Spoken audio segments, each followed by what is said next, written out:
All right, folks, welcome back here to our FanCon coverage, and we're here with, pardon him, he's had a couple beers in him, haven't you? Yeah, I've had a little bit.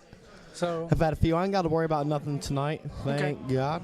So Really? I've had a few brewskis. You're not in the, I came out here to enjoy the Q&A and FanCon experience, something tells me you're making a return tonight. Retrospective of the past. Something tells you what? That you're making your return tonight. You haven't been seen since Absolute Justice. Something told you wrong. All right, so we have Nick Richards here.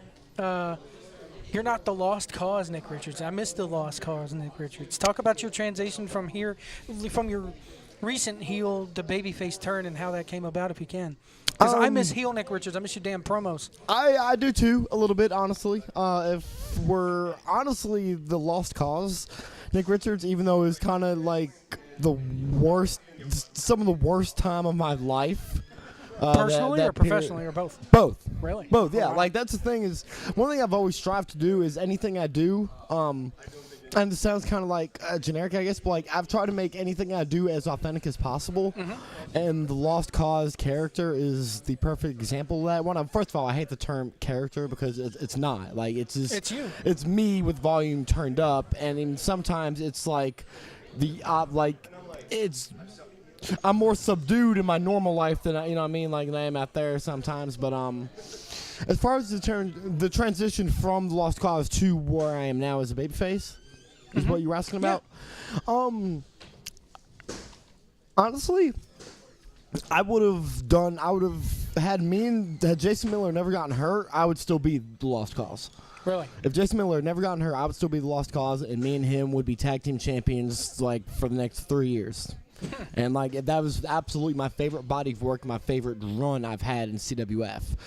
It's close. Fatback, depending on the day, it can switch first and second place. But I would say the Jason Miller run I had was my favorite. Once Jason Miller got hurt, and Zane Dawson became my partner. We had our couple matches with Trevor and Chet, which I think are phenomenal. If you have a chance to go back on CWF Worldwide, check them out. I know they're on our YouTube. Me and Zane Dawson against Trevor and Chet. There are two of them. It's Battlecade, and then we do the rematch, I think. Yep. So we do that, and I honestly don't remember how the idea came about, but the idea for the Riot just came about. Just with adding in Eric Andrews, adding in Zane, and just being this group of degenerate. Well, we just interviewed Eric, and he said that was real. You guys were legitimately pissed off at the company at the time. Oh no, yeah, no, it was definitely a group of guys that was just like he was telling us about how we weren't gonna get the attention that guys like Trevor and Eric and Andrew Everett and Roy and all that were gonna get. Yeah. So we were just going to. The easiest way to get your attention in a crowded room is to just scream. Hey, I need those. Don't do that. I just got my keys stolen from me in front of the table. Who is that man stealing your keys? We're talking about the greatest manager you ever had. I'll get to that. But look at her. She's not as meek as she claims to be. She's putting herself over here. So once the ride happens, me and Zane Dawson were the team, and then we added in his brother Dave, and then we added in Eric, and then we added in Lee. Once you started adding all these elements, there has to be a payoff at some point. Once you start doing all these things, we were essentially, they pushed us as like the top heels for a little bit. Like we, I don't know if you've seen the segment. I came in, started watching. The very first show I came into was you, Lee, and Eric coming through that door, talking about how y'all were going to burn the. You didn't say the F word, but you were going to burn this fucking arena down. Yeah, and I was felt like, that. That is what I want. Yeah. That's in wrestling. And that's and a it was faction. just real. It was just like, it wasn't anything I had written down. It was anything I really thought about before. It was just like, yeah, it was just freestyling, if you will, and just pretty much. And it wasn't like it was. Okay, I hate saying this, but if this universe that we're projecting is real, how would I feel? How do I feel? Not too many people do that anymore. And how do that? That's the only way I've been able to have as any success as I have, because for some reason, once the light clicked for me, that was an easy mentality to slip into. Right. If this universe we're projecting is real, how do I feel? How do I react? How do I tell the story?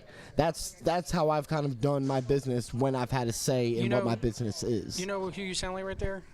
And I don't want to compare you to this guy, because I'm not personally a fan, but it's a lot of what Russo says sometimes. Who? Vince Russo. That's a lot of what Vince Vince Russo Russo. says as far as characters. If this were real, what would happen? Right. I've heard him say And that I I don't know mean- how many times. And sometimes that works, sometimes it doesn't. And thankfully, we have, but like I said, it's pretty much like a created universe. Bringing the keys back. Thank you. Yeah, I saw that coming. It's it's this created universe that we have. So now He just gave you his keys, right? people are they're mine. They're just taken apart. Oh, okay. So you have these people, and you have them believing a certain thing. So how's the best way to project and tell this story? I'm sorry, I'm still not answering the question No, of how go I ahead, go transitioned ahead. from Lost Cause into Babyface. No, How that get- happened is, once the Riot thing happened and we got there had to be a place to go. The most logical thing is, because I was a babyface before, is I thought one of the most interesting things about the Lost Cause character was, can I be redeemed? Yeah. And it was real. Because, like I said, there was a time at my point I stopped coming to training. I stopped working toward a goal. And I was just bitter and angry. But I still, The Riot, I talked about it. Riot Nick was still there and coming more into fruition, it Yeah, sounds like. and I talked about it in some promos, I think, and it was very real, is that pro wrestling was like an ex-girlfriend that you couldn't get over. Right. You know what I mean? You hated it, and you despised it, and you had all these feelings about it, but you couldn't stay away from it. So if my mentality, okay, I cannot stay away from that was the motivation for the Lost Cause characters. Okay, I'm talking about how I hate pro wrestling and how I despise it and I want to burn the building down, but I can't. Obviously, I can't. So why don't I just come in here and fill the place with gasoline and burn the building down? Because I actually love pro wrestling, but it didn't love me back.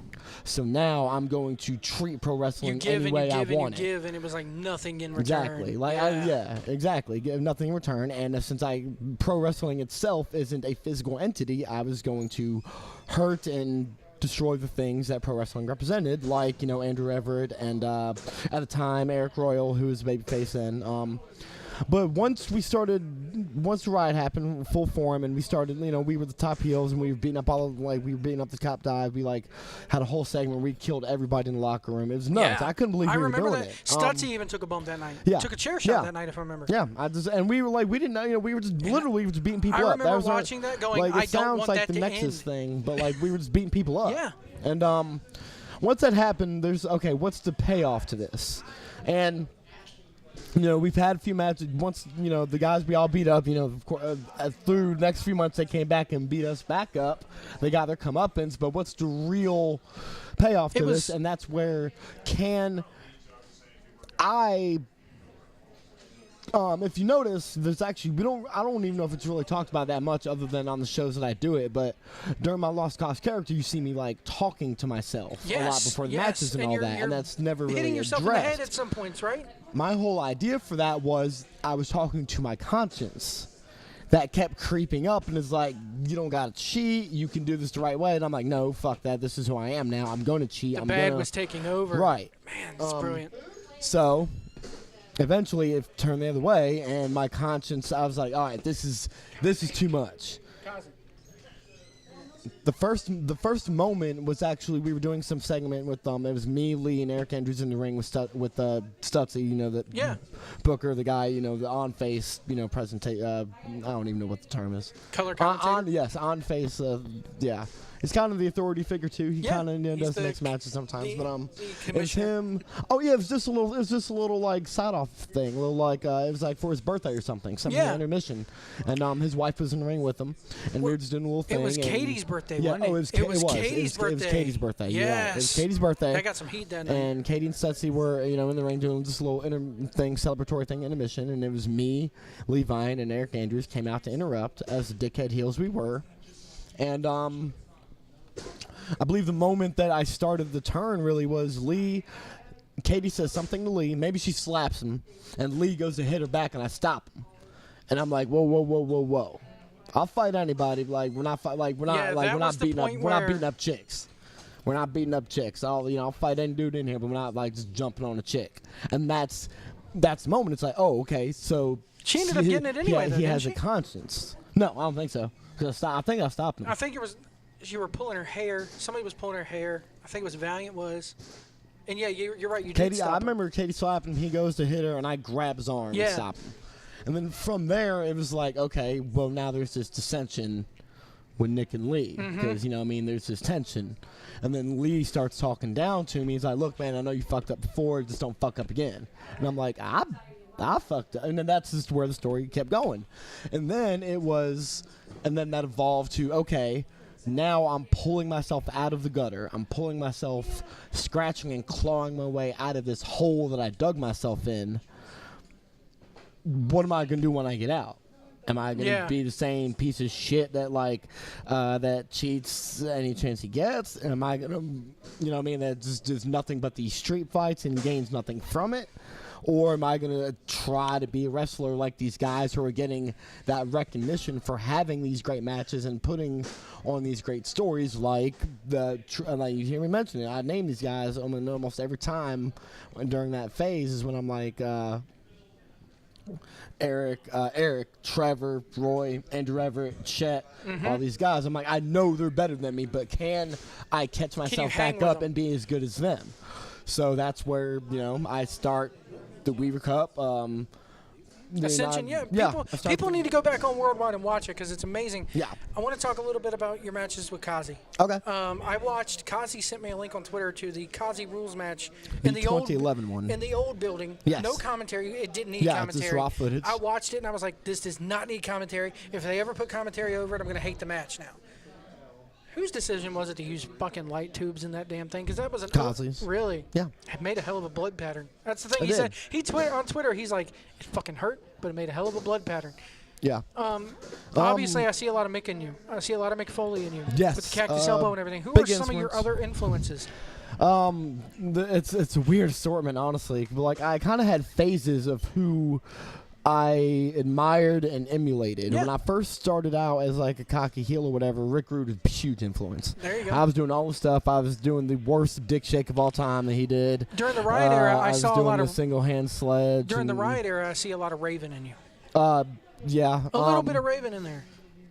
We got first it was Rick Rude. Eventually, I don't remember how or when, but I started getting real into I remember going back and watching a lot of old ECW, and I was enthralled by the authenticity of it, and especially the Raven and Tommy Dreamer stuff, which obviously you can tell has had an influence on my career. And yeah, just I didn't know that you could, and I'll get to another person who is actually a huge influence. I rarely mention, you may not guess, but yeah, I didn't realize you could do that.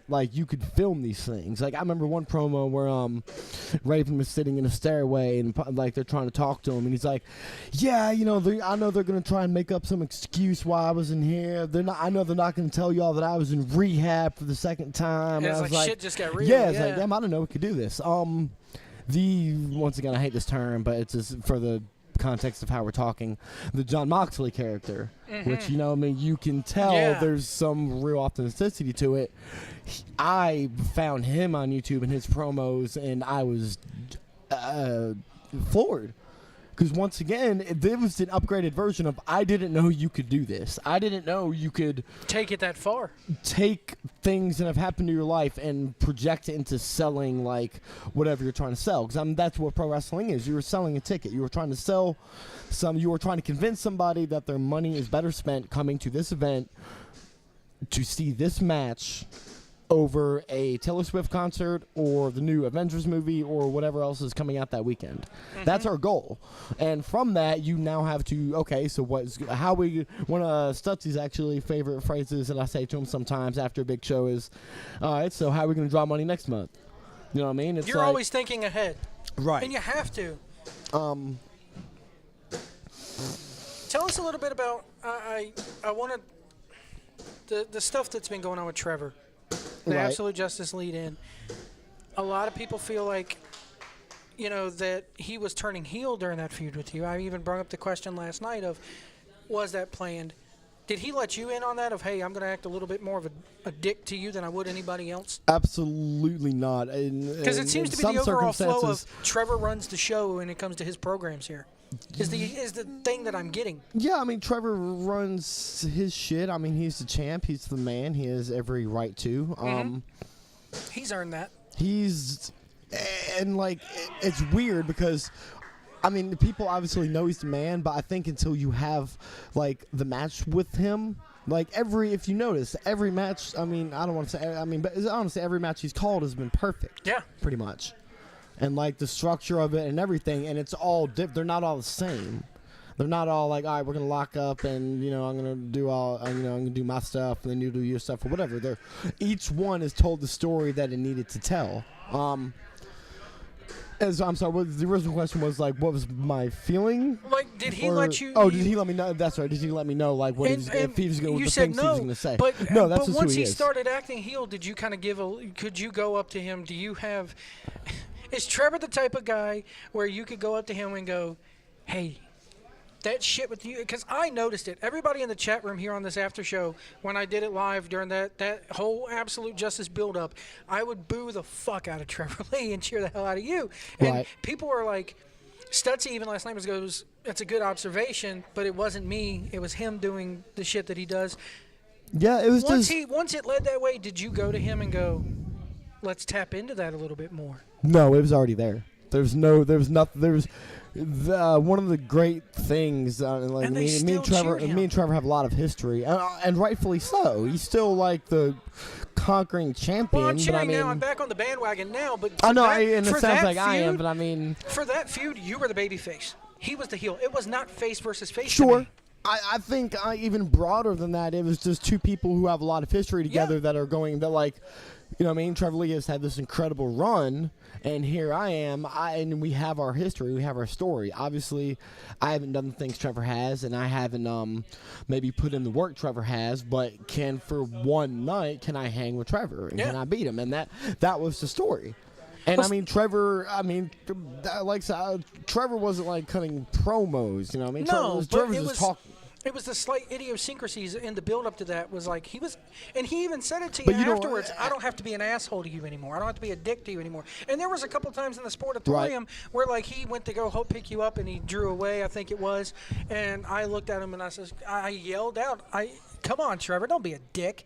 And there was times during that feud where he was a dick, and it was a side to Trevor that I had never seen before. A lot of people around here are going, he's just a cocky babyface. I'm like, no.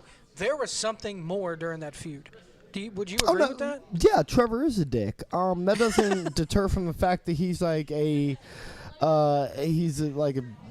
hate him, like he's a shoot champion. Yeah. I mean, like he really is. I mean, he's championed his way into this position. I'll say it that way, and once again, rightfully so. And I was just, most of what wrestling is, it's a reaction. You know what I mean? Yeah. I'm that's the best way I feel like I can get the best business out of whatever I'm doing is just how am I reacting to this situation? Once again, if this universe we're creating is real, which, I mean, that's the projection we're giving, and how would I react? How would I feel?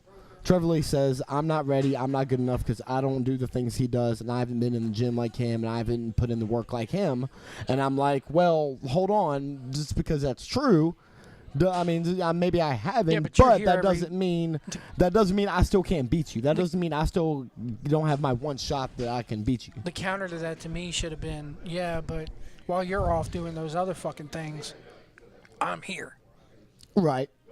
And I think that was something that wasn't tapped into. And I know a lot of people are doing that, the whole full-timer versus part-timer thing. Not that Trevor's a part-timer here, but I know it is weird. It is weird. He has gone other places on weekends, and he still does feel like he's here full time. You're here, right? I feel like that should have been tapped into a little bit more. Let's talk a little bit about the reality of this, though. Okay. There was a real stigma with me until last night when you brought up Pelham and Jimmy Love's show. Okay. I thought you didn't work anywhere else, and to a certain extent, you don't work anywhere else. But you're so fucking good, dude. I appreciate that. Why don't you go anywhere else? Why don't you get your name out there? Because to me, you could be out there doing Bola. You could be out there up north in Nova.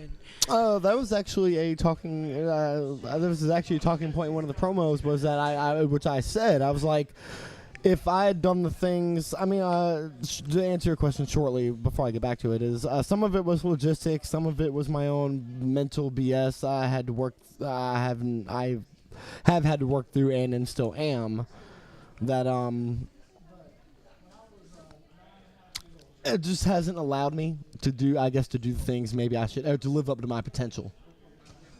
I still may one day. I still can. I like that. How old are you, if I may ask? I'm 27. You got plenty of fucking time, kid. That's what I hear. 32. But I look at it this way. I'm going to ask you something. You can tell me yes, no, Oh, kiss by my the ass. way, also to answer, I'm sorry, because to go back on, I used to wrestle a lot of places. Man. Like Really? not like yeah, like when I first started. I mean, that sounds like a silly thing to say, but like, yeah, when I was first starting out, I was hanging out with Stutzy and at the time Corey Etzel, who was the worker His of name, the group. Etzel's name just keeps coming up in every interview. I love it. Yeah, he was Corey Etzel, who's like, I was a young boy. You know, I mean, he took me under his wing, and like There you I've go. had several people take me under their wing. But I mean, he was one of him and besides Rod McBride, he was like one of the other workers to really do it. So I got to be on the road with him, watch him have matches. He got to watch my matches, tell me what I was doing wrong, and but yeah, I would go out like to these shows like the Wentworth Armory, to Pelham. I would be in Pelham every month. Fucking Pelham is the worst building ever. No, see, here's the thing. In the context, it's yeah. If you're comparing it to something like Bola, which Like I this. mean, or like to this, sure. But in the context of what Pelham is, I love it And, well, because the building's always sold out. From a The business aspect, the it makes fans are always sense, too. hot, and I at least break even in gas money. Well, if not, Jimmy, so Jimmy's smart in running that building too, because here it is. He lives in Virginia. He lives in where I'm at, Danville, that area. And That's he true. runs it right over the damn line where he could get around all the licensing, he could get around all the insurance and shit, and nobody can fuck with him over there. a good side note about Pelham is the first couple times I tried to get to it is that it would not pull up on a GPS. It would not pull up on the map. The first time I saw Pelham, I was driving a truck. My girlfriend is originally from Danville. She's the reason why I live there now. I was coming up from North Carolina. She goes, "You're going to come through Pelham." And I see this damn sign for Pelham. And I'm like, fuck, it says Flim. That says Flim. It's like, is this Flim, North Carolina? She goes, no, it's Pelham. So nowadays, I want to tell you just from a fan aspect. And again, I'm gonna ask you a question here, and this may play into it. Do you have a shoot job? You can tell yes, no, kiss my ass, whatever. But I'm just trying to be real here. I've tried to avoid shoot jobs as much as I can because it's a very difficult life. I figured that out going to high school. Yeah. Which is I will. I mean, this. I don't think it's too much because I'm. But There's been what- worse things about my life that isn't made The public. point I'm but, trying to get to is that you're so fucking good at this, in my opinion, that you could make a living doing this, and possibly. you can make a living like Trevor does, traveling all over. And Not doing trying to come all off humble, but possibly, you know. this. Well, don't be fucking humble. This is a place where I don't want people to be humble. This is designed to get Oh, you I'm not. I over. mean, I'm waiting. I'll get raw. It's fine. So I'm looking at this going, and this is a question that a lot of people raise online, is that, you know, again, you don't go that many places. Your fixture is here, but in a way, I kind of like that because I know you're always going to be here, unlike Trevor. Yeah. I would like to maybe share some of the experiences that Trevor Lee is going through now. Because I mean, like I said, me and him have, I would say, honestly, a somewhat close personal relationship. And so I've been there when, like, you know, I mean, he got to go to PWG for the first time, and I think he even did like an ROH spot maybe at one time. Yeah. But like, you know, PWG, and now he's working Impact. But like, you know, he does these England tours sometimes, and I'm sure he'll do a Japanese tour one time. Here's the weird and, thing about you, though. I don't ever want to see you in a major company. I know that I you're don't like, think you got to worry about it. I know that JK. you're, but no, you're sitting there going, I know that sounds like an asshole thing to say because obviously that's everybody's dream is to make it to a Right. major company, but I'm just sitting there going, I look at half of the people that wrestle here, like Kazi sitting over there, and which she's semi-retired, and I Yeah. look at a guy like, you know, Nick, and I look at Andrew Everett, Mecca, and the thing I'm sitting there going is I hope they're always here, or at least somewhere where they could be themselves, because once they go up north or down to Florida, they're going to be fucking ruined. I don't think so. Because look at I the way don't know. Impact's booked Trevor. I've said it many times on this after show. I I mean, can't watch it. I mean, it's not. It hasn't been hurts me to horrible. watch He's been that. like, what, 3-time X Division champ. It doesn't matter to me. They don't book him like they do here. He's not Trevor Lee. Well, when he's yeah, down but I there. mean, he does. It's two different things, though. Yeah. It is. It's, Yeah. it's two different things. But it breaks- How I it- mean, you have. From a we have fan standpoint, when you see him here and you see him out on Bola doing the shit he does, and then you see him there shucking and jiving, Also, it if, breaks my heart, man. Understandable. Well, I mean, at the same time, if he was booked in Impact the same way he's booked here, would it be as special when he's here? Now would it? For me, it's like yes, because now it's like the rest of the world gets to experience that. Right. And it would make me happy, you know. But what is? I guess now that you know it's 2017, everybody's traveling, everybody's running around, everybody's doing everything. What is your goal in this business? Since you don't. True story. I'll say this. Even at 27, even after I feel like I've been burned out twice, I've been burned out and then come back and then burned out again, which is. Podcasting's the same way with me. I know the feeling. So. Any profession can do that to you. Ironically, because this happened a few months ago, which is the last month I wrestled, which is June of 2017. I said when I started, which is, by the way, today's October 14th, 2017. This is my 11-year anniversary. Congratulations. I started in October 14th, 2006 at the CWF Rumble. And I said maybe a year or two in, once I started going back and watching everything, and like I especially falling in love with the ECW thing, and Tommy Dreamer being a big influence on me, I said if I never get signed or if I never have a big job in wrestling, the main things I wanted to do is I wanted to work Tommy Dreamer and I wanted to team with Tommy Dreamer. And you've gotten and because I got the opportunity to do both in 24 hours last June, so that was incredible. Talk a little bit about that. What was that like for you? Because did he know how big of an influence? No, I don't even like. Nobody. I'm sure. Maybe a little bit, but even I'm sure he just thought like, oh, you know, this some kid like everybody. Not like He wasn't like, you know, everybody loves Tommy Dreamer, but like, you know, most people. If you're in wrestling and you're a wrestling fan, you love Tommy Dreamer. Oh yeah. So, but like. We talked about the ECW tribute match where what the term would be now is I cosplayed Tommy Dreamer. Yeah. With my then girlfriend I never at the time understood doing the why that Beulah match thing. got so much heat until last night when they were like coaches blowing up backstage. Yeah, it did, rightfully so. We can gloss over that, but the point, you know, we'll talk about, but like that was my choice. I was like, of course I'm Tommy Dreamer. Like that's my guy, because the him and Raven thing fascinated me, and it was a cool experience. I was nervous for the obvious reasons, but it was still cool. I think because I wrestled him the first night, Friday night, and then we came here Saturday night and did the tag team match, me and Tommy against the Dawsons, which ironically I felt was a way better experience for me. Because I wasn't as nervous and I wasn't as I honestly kind of freaking out and worrying about. I just wanted to do good working Tommy Dreamer, and I felt, you know, I did fine. It was I liked the match. It was cool. It was good. But like like the tag team match is definitely I love that tag team match. I think like it's cool. It's just, there's not a moment like working with someone. I consider a hero who I, you know what I mean? It was a hero to me when I was growing up watching wrestling. It's like you're John as I was Wayne, going through you it. know? Yeah. I'm getting team with him. Yeah, it was definitely a cool moment.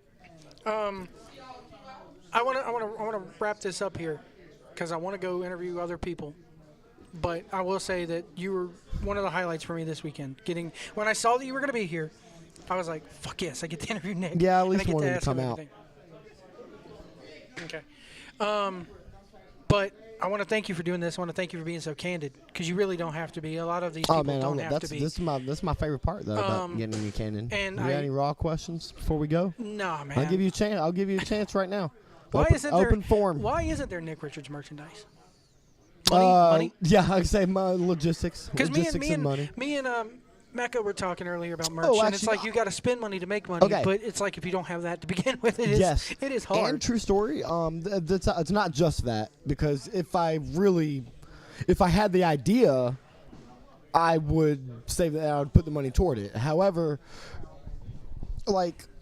Okay, I'm not really a character, and I strive on that. However, that also means I don't have, like, a catchfitch or a logo or a slogan. Now that the Lost Cause thing is gone, you're right. Because I could so see the Lost Cause, like, Nick Richards no, on the back, the Lost Cause actually could have had merch, but then, you know, like, I don't know. I'm not a big fan of heels having merch. It happens. It's fine if you do. I get it. Make your money. Especially, like, you kind of working into your deal that you're schmucks who want to make your money doing this. But I hope as a fan that you continue to grow. I hope that if you have any mental blocks, which we all have them, that you can get past them easier. As do I. And I hope that we can see you as a champion because I wanted you to win. As a fan, dude, I wanted you to fucking win that match. I appreciate and I that. was pissed that you didn't. Maybe one day, God willing, CWF will be running another 5-10 years, and I mean, I'm sure that's have to at some point. My real goal, I'll tell you right, my real goal, honestly, is to stay gone until Trevor just loses the belt. So, Well, here's another thing. Do you see yourself akin to Tommy Dreamer? Do you want to go your whole career and never win that fucking belt? Because you're established right now. I'll say it. I'll put your ass over. You don't need it. I don't think you need it. I mean, I would have liked to see you win it. Right. But that established, I think that match right there, too, established the fact that you don't fucking need it. I'd be fine with it. Honestly, a big thing that pro wrestling is to me, and pro wrestling more than anything to me, is storytelling. Yes. So, if that end justifies finishing the story, then yes, I would want to do that. More so than just, I get to win the belt. Yeah, it's cool, and that's a cool thing that the company has trusted you to be their face and sell their main events, because that's the deal. If you're the champ, you're selling this building out every 2 weeks. Yeah. You know what I mean? You are. And that's your responsibility. That's your responsibility. That's your, more than being the champion, that's your goal. And I would love that opportunity, but more like I don't want it in a forced thing. I don't want it just because I haven't had it. You know what I mean? The story should be right. You know what I mean? Either I don't know what it is. Despite here's the thing. Despite the mental blocks that you have, despite the mental blocks that you've had, when it comes to this place, when it comes to CWF, I can tell that you're very passionate about this place and the fact that you need to make everything make sense here. Yeah, what happens sometimes elsewhere does doesn't get on matter, but people's this nerves. is my girlfriend goes, "Why are you getting all dressed up?" And I said, "Don't you get dressed up every time you go to church? I get that feeling about you. This is your sanctuary." Yeah. To a certain extent. Yeah, I'm big on continuity. I'm a big episodic TV guy. Walking Dead, Breaking Bad is my favorite shows because I love seeing how these. Walking Dead comes back next week. It does come back next week. Yes, it does. Dun, dun. I love seeing how these characters get created and evolve. And one thing I will say about myself is I remember, it possibly could have even been you, but I remember somebody on Twitter, as I started the Weaver Cup run after I turned baby, they were like, the Nick Richards character evolution story is one of the most fascinating things CWF has done, and that means a lot to me because I'll say it right now, I would rather have somebody tell me I told them a great story than I had a great match. I'll say it right now. Yeah. But the thing is, if your I can matches tell elicit stories. emotion out of somebody, like that means more to me than somebody telling me I deserve 5 stars from Dave Fuck Meltzer. star ratings. I never have gotten it, but anyway. But I look at it this way: your matches do both. I appreciate your matches do both, man, and it's very rare. Hell, I'll say that about everybody's matches here to a certain extent can do both. Right. You know, but I want to thank you so much. I was told we had to get the 5-minute round up 10 minutes ago. Yeah, we got wrapped up. I want to interview Kazi, so I hope he can stick around and let me interview him. Why? He's gonna bury me. I've been told that. Dude, it's fine. I had to carry him through both of those hardcore matches, so it's those okay. are some of my favorite matches. We'll I'm a talk about hardcore that. mark. Dude, he's the Kamakazi Kid is the absolute worst, and I had to I just had to beat the shit out of him both times. I look at it this way. I remember the first time it was in Pelham when when they were running the Yanceyville. They run Yanceyville every so often. It's about to be that Court Montgomery Street fight you're about to bring up? No, the Sons of Salem are running a Salem's Lot match against 2 other people a couple years ago. I don't know what any of that means. Yeah. No, I do. But they were bleeding, and there was no ropes or anything, nothing to protect the crowd, and one of them is sitting there, I think it was Rex Chappell, is sitting there bleeding profusely, and this old woman is just sitting there going, I imagine. Just I would not shying away from it. I would not want anyone that wrestles at Pelham to bleed on me. But that's how you know that's how you know it's working. When you can get that, it's blood. Anybody's going to react like that to blood, but that's how you know it's different. To me, that's how you know when you can get that raw reaction. That's how it's working. And you have a beautiful way of doing that. Even when you're not bleeding and doing cactus elbows and sending people through barbed wire. I've been told to stop doing all that stuff whenever I do come back. Do you want to stop? Doing stop wrestling or stop doing all that crazy stuff? The hardcore stuff is. Okay. So obviously that's kind of my niche, if you will, in pro wrestling. I think you could be more. For some reason, I can put together and do those honestly better than I think most people around me. So that's one thing. I kind of hold close to the chest. Right. But yeah, like it's cool. Like I like me and Eric Royal Weaver Cup finals. I feel beautiful. like that was a wrestling match. It was beautiful. And I'm very proud of that. I had I think it might be on the YouTube or it might be coming up on the CWF flashbacks, but I had a really good like wrestling match with Rick Converse one time, and like I'm very proud of that. It depends. Like honestly, I don't know. It's just once again, it's very much about like I'm not gonna be coming back and just doing like street fights or hardcore matches or any of that. It's pretty much whatever the story fits. I just think I can structure or I don't know. I feel like I don't know. And some people say it's like cheapening out. Some people say it's easy because you have smoke and mirrors. But I mean, I feel like it opens up the floor for creativity more. Yes. In those kinds of matches, that's why I like it. I don't do it because like it's a cop out of having to do actual work. Because I assure you, having been in cage matches and last man standings, those are hard fucking work. Mm-hmm. And it comes through. It comes through as hard work. Yeah. It really does.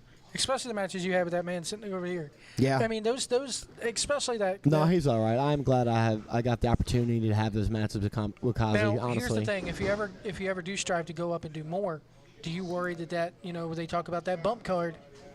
If you ever do decide to go around and be the traveling guy, do you worry that those matches may have taken too much out of you? No, because I won't. I don't think about it like that. Like it's just being sore and all that. It feels like part of the package. And like if I feel like I am sore enough that I cannot wrestle, then I guess I won't. Or too beat up that I can't wrestle, I guess I won't. But I mean, like that doesn't really happen with me. Like when I'm in work mode, I'm in work mode, and I'm ready to like get to work and do good work. If that makes any sense. Yeah, Despite, it's tunnel like, vision. You get in that certain mindset. Exactly. I get tunnel vision. So like, I'll just I just won't think about it. What is my like I said? If I go for some reason I get booked to PWG against Ricochet, I'm like my job. I know random. That would be amazing. That would be a burnt-tastic. You talk about a clash of styles.